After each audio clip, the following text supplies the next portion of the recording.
पद्मजा जोशी हमारे साथ जुड़ रही हैं, जो पैनी नज़र बना के रखी हैं सारे फैक्टर्स पे, स्टेट इलेक्शंस के और एग्जिट पोल्स पे। पद्मजा, गुड मॉर्निंग, बहुत बहुत शुक्रिया आपका सुबह सुबह आने के लिए। एक बाजार का नज़रिया भी लेंगे हम, सुनील सुब्रमण्यम भी हमारे साथ जुड़ रहे हैं। सो बाजार, इकोनॉमी और स्टेट इलेक्शन कैसे पिरोया जाए, इन सारे मामलों को ये हम डिस्कस करेंगे अभी शो में। बट पद्मजा, सबसे पहले आपके पास मैं आऊँगा, बताइए ये मामला राजस्थान और एमपी में कैसे बदलता हुआ नजर आ रहा है? राजस्थान का रिजल्ट बहुत दिलचस्प है क्योंकि उसमें बहुत सारे ऐसे ट्रेंड्स हैं जो कि पिछले 6-7 महीने से पहले से ही नजर आ रहे थे। एक जो कि कांग्रेस के अंदर का इन फाइटिंग है। बहुत कोशिश की गई कांग्रेस की तरफ से कि ये कहने की कि सचिन पायलट और अशोक गहलोत में अब कोई मतभेद नहीं है, पर सच्चाई ये है कि जहां तक टिकट डिस्ट्रीब्यूशन है, जहां तक ये सवाल है कि कैसे कैंपेन किया जाए, किस तरीके की रैली की जाए, ये सब जानते हैं लोकली कि यहां पर दोनों का कोई मीटिंग पॉइंट नहीं था। लोगों ने ये भी नहीं भूला कि अशोक गहलोत ने एक वक्त अपने डेप्यूटी सचिन पायलट को गद्दार बोला था। आपको याद होगा कि सचिन पायलट और उनके खेमे के कुछ लोग गुड़गांव में आके होटल में रहे थे कुछ वक्त तक। उसके बाद दोनों का पैचअप हो गया था, पर अशोक गहलोत कभी वो भूले नहीं। और जब टिकट डिस्ट्रीब्यूशन का वक्त आया तो उन्होंने भी इंसिस्ट किया कि मेरे लोगों को तवज्जो दी जानी चाहिए। जो सर्वे या फिर जो राहुल गांधी की टीम बता रही है, मैं उसको इतना तवज्जो नहीं देना चाहता। वो एक पॉइंट था। दूसरा एक पॉइंट जो कि प्रधानमंत्री ने फिर अंडरस्कोर किया कि भाई जो सचिन पायलट है उनको इस तरीके से दरकिनार किया गया है, इसका मतलब जो गुर्जर है, जो उनका समुदाय है, उनकी अवमानना, उनका अपमान किया गया है। तो उसका कुछ हद तक असर पड़ा है उस इलाके में, जो आपका दौसा टोंक वाला इलाका है जहां पर गुर्जर पॉपुलेशन काफ़ी ज़्यादा है, जो सचिन पायलट के फॉलोअर्स हैं, उसका भी कुछ नेगेटिव असर पड़ा है कांग्रेस के फॉर्च्यून्स पर। जहां तक कि बीजेपी का सवाल है, उनके भी प्रॉब्लम्स थी राजस्थान में। उनको भी काफ़ी रिबेलियन हुआ था, लोग नाराज़ थे जब उनके मेंबर्स ऑफ पार्लियामेंट को भेजा गया, कई सारे लोगों की सीटें चेंज की गई, तो वहां पर भी कुछ लोगों को नाराज़गी थी। पर ऐसा प्रतीत होता है कि बीजेपी ने मोर और लेस अपने लोगों को प्लेकेट कर लिया है, इंक्लूडिंग वसुंधरा राजे, जो कि शुरू में ऐसा लगा था कि उनको साइडलाइन किया गया है, पर इवेंचुअली उन्होंने काफ़ी सभाएं भी की, उन्होंने पूरे प्रदेश में जाकर के सभा की। उनको ये भी बोला गया कि अगर कोई नॉमिनेशन भरने जाता है उनको इन्वाइट किया गया उसके लिए। तो वो जो डिफरेंसेस थे शायद उनको पेपर ओवर कर लिया गया, पर जो इन फाइटिंग है वो सबसे बड़ी एक चिंक इन द आर्मर निकली कांग्रेस पार्टी के लिए राजस्थान में। पद्मजा, राजस्थान को लेकर तो स्थितियां काफी हद तक साफ हो गई हों, और अगर हम पोल ऑफ पोल्स की भी अगर हम नतीजों को माने तो वहां पर कमल खिलता हुआ दिख रहा है। इंटरेस्टिंग होगा मध्य प्रदेश, यहां पर एग्जिट पोल के नतीजों को आप किस तरह से देख रही हैं? क्या यहां बीजेपी कांग्रेस में टक्कर दिख रही है या फिर बीजेपी इस बार भी सत्ता में वापसी करने में सफल रहेगी? मध्य प्रदेश का जहां तक सवाल है, मध्य प्रदेश सबसे क्लोजली फॉट इलेक्शन होगा क्योंकि दोनों पार्टीज में अपनी अपनी प्रॉब्लम्स हैं। बीजेपी में सबसे बड़ी प्रॉब्लम ये थी कि उनके खिलाफ बहुत बड़ी एंटी इनकम्बेंसी थी। इसी की वजह से आपको याद होगा कि बहुत वक्त तक शिवराज सिंह चौहान की सीट भी डिक्लेयर नहीं की गई थी।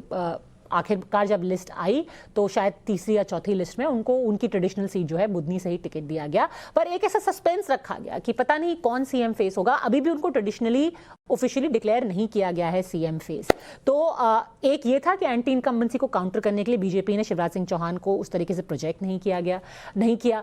प्रधानमंत्री के नेतृत्व में प्रधानमंत्री ने एक चिट्ठी लिखी, लोगों को कहा कि आप इसके लिए वोट कीजिए कि जो डेवलपमेंट सेंटर में हो रहा है वही डेवलपमेंट मध्य प्रदेश में हो। आप याद कीजिए कि पहले कांग्रेस की सरकार में किस तरीके की प्रॉब्लम्स थी, जब आपका राज्य बीमारू में माँ है वो मध्य प्रदेश का होता था। आप उस दौर में वापस मत जाइए। तो ये सब चीजें जो है बीजेपी ने कोशिश की, और अपने जो मेंबर्स ऑफ पार्लियामेंट, जो अपने सांसद और अपने बाकी जो नेता केंद्र से उन्होंने भेजे, वो भी एक कोशिश थी कि ना सिर्फ वो जाकर के उस सीट को जीते, पर उसके आसपास के इलाके में भी एक जो आप कहते हैं कैरी ओवर इफेक्ट हो, उससे बीजेपी को फायदा पहुंचे। जहां तक कि कांग्रेस का सवाल है, कांग्रेस ने फिर से इस बार अपना कोशिश की कि जो आपके डिफरेंसेस हैं, जो ये एक परसेप्शन था कि भाई दिग्विजय सिंह और कमलनाथ दोनों का 36 का आंकड़ा है, उसको किनारे करके उन्होंने कहा कि भाई हम साथ में इलेक्शन लड़ेंगे, कमलनाथ के नेतृत्व में लड़ेंगे। उन्होंने पूरा कैंपेन चलाया, पर फिर भी एक ऐसी फीलिंग थी कि शायद दोनों में कुछ कुछ मतभेद रह गए हैं। कुछ वीडियोस थे जो बीजेपी ने बहुत प्रचलित किए, जैसे कि वो कमलनाथ का जो वीडियो था जहां पे वो अपने एक समर्थक को कह रहे हैं कि भाई अगर आपको टिकट नहीं मिला है, आपको टिकट से नाराजगी है, आप जाकर के दिग्विजय सिंह के कपड़े फाड़िए या जयवर्धन सिंह के कपड़े फाड़िए। तो कह रहे हैं कि भाई वो उनकी प्रॉब्लम है। बाद में कोशिश की गई कि वो कहा जाए कि ये तो बस मजाक में कहा गया था, पर थोड़ा सा वहां पर एक फीलिंग रह गई। दूसरा जो ट्रेडिशनल कांग्रेस का अब एक मॉडल है कि हम जो गारंटी वाला मॉडल है वो उन्होंने कहा, उन्होंने कई सारी गारंटीज दी हैं, सेम यूथ, महिलाओं, किसान को लेकर के जो गारंटीज है वो अपना मॉडल अब हर राज्य में लेकर के जा रहे हैं। भले से ही वो कर्नाटका में काम किया, छत्तीसगढ़ में उन्होंने उसको इस्तेमाल किया, राजस्थान में, मध्य प्रदेश में। तो दोनों तरफ से कांटे की टक्कर है। दोनों ही खेमों में कुछ कुछ कमियां हैं, कुछ कुछ उनको तकलीफ है, कुछ कुछ प्रॉब्लम्स है। इसीलिए शायद इस वक्त अगर कोई इलेक्शन सबसे ज्यादा फंसा हुआ दिखाई दे रहा है तो वो है मध्य प्रदेश का इलेक्शन। पद्मजा, आगे बढ़ते हैं। एग्जिट पोल नतीजों में तेलंगाना में किसकी सरकार बनती दिख रही है आपके हिसाब से? क्या बीआरएस वापसी करेगी या कांग्रेस आएगी? बीजेपी को कितना फायदा होता दिखाई दे रहा है आपके हिसाब से? जहां तक तेलंगाना की बात है, तेलंगाना ना सिर्फ इस साल के लिए पर अगले साल के लिए भी एक बहुत बड़ा इलेक्शन का रिजल्ट देखा जाएगा। पहली बात इसलिए क्योंकि कांग्रेस ने जिस तरीके से जो अभी नंबर दिख रहे हैं उसके हिसाब से कांग्रेस के लिए एक मेजर बाउंस बैक है। आप देखिए, दक्षिण में एक मेजर राज्य उनके पास, एक बड़ा राज्य उनके पास कर्नाटका है, दूसरा अब उनके पास अगर तेलंगाना भी आ जाता है तो परसेप्शन के तौर पर और जनरल रिसोर्सेज स्ट्रेंथ के तौर पर ये एक बहुत बड़ा वैल्यू ऐड होगा कांग्रेस के लिए। जो उनका इंडिया अलायंस है उसमें भी उनकी जो पैठ है, उनकी जो ताकत है और बढ़ जाएगी कांग्रेस की। अब वो जाकर के बाकी राज्यों में, तमिलनाडु में, उत्तर प्रदेश में अगर सीट शेयरिंग की बात होती है लोकसभा के लिए, वो कहेंगे देखिए कि हम एक नेशनल पार्टी हैं जिनकी कई सारी राज्यों में सरकार है और हम बढ़ रहे हैं, हम और भी राज्यों में बढ़ रहे हैं। तो अगर कोई पैन इंडिया पार्टी ग्रोथ कर सकती है तो वो हमें, तो हमारी पैठ ज्यादा होनी चाहिए इस अलायंस के अंदर। दूसरा, जिस तरीके से उन्होंने अगर मुस्लिम वोट को अपने पीछे कर लिया है, एआईएमआईएम को थोड़ा सा घटता हुआ दिखाई दे रहा है। अगर नॉर्थ तेलंगाना की बात करें, हैदराबाद की बात करें, तो कांग्रेस का वोट बढ़ता हुआ दिखाई दे रहा है। और ये संदेश हो सकता है कि जो मुस्लिम वोट है वो अब कंसोलिडेट हो रहा है कांग्रेस के पीछे, तो वो उनके लिए एक बड़ा उपलब्धि होगी।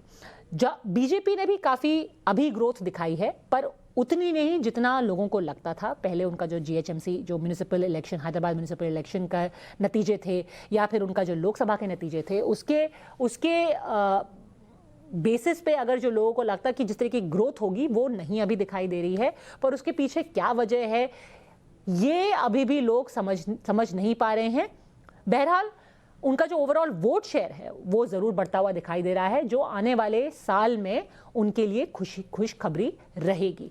पर असदुद्दीन ओवैसी का वोट शेयर घटना, कांग्रेस का वोट शेयर बढ़ना और जो बीआरएस के अगेंस्ट एक तरीके से वेव चली है, क्या वो किसानों की नाराजगी है, क्या वो गरीबों की नाराजगी है, क्या वो यूथ की नाराजगी है, ये सब फैक्टर्स बहुत जरूरी रहेंगे। और सबसे बड़ी चीज ये है कि अगर इन सब राज्यों के नतीजे आप देखेंगे, खासतौर पे तेलंगाना में, क्योंकि वहां अकेला का एक त्रिकोणीय मुकाबला था, तो वोटर ज्यादा से ज्यादा अब ये संदेश दे रहा है कि 2024 या आने वाले साल हो सकता है अब सिर्फ एक बाइपोलर कॉन्टेस्ट रह जाए, जहां एक तरफ है बीजेपी, एक तरफ है कांग्रेस।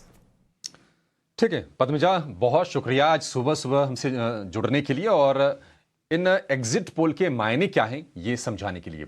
लेकिन इन एग्जिट पोल्स पर जो पॉलिटिकल पंडित हैं, जो राजनीतिक विश्लेषक हैं, उनकी नजर तो रहती है, लेकिन जो दिग्गज ब्रोकरेज हाउसेस हैं, क्योंकि बाजार के लिए भी बहुत अहम हो जाते हैं कि आगे चलकर लोकसभा में सरकार किसकी बनेगी, पूरी जद्दोजहद इस चीज को लेकर है। सीएलएसए की एक रिपोर्ट आई है, उनका ये कहना है कि अभी जो एग्जिट पोल आए हैं पहले के जो पोल थे उसके मुताबिक ही आए हैं, उनका ये कहना है। और ये भी कहा है कि बीजेपी और कांग्रेस के बीच मध्य प्रदेश में एक क्लोज कॉन्टेस्ट है।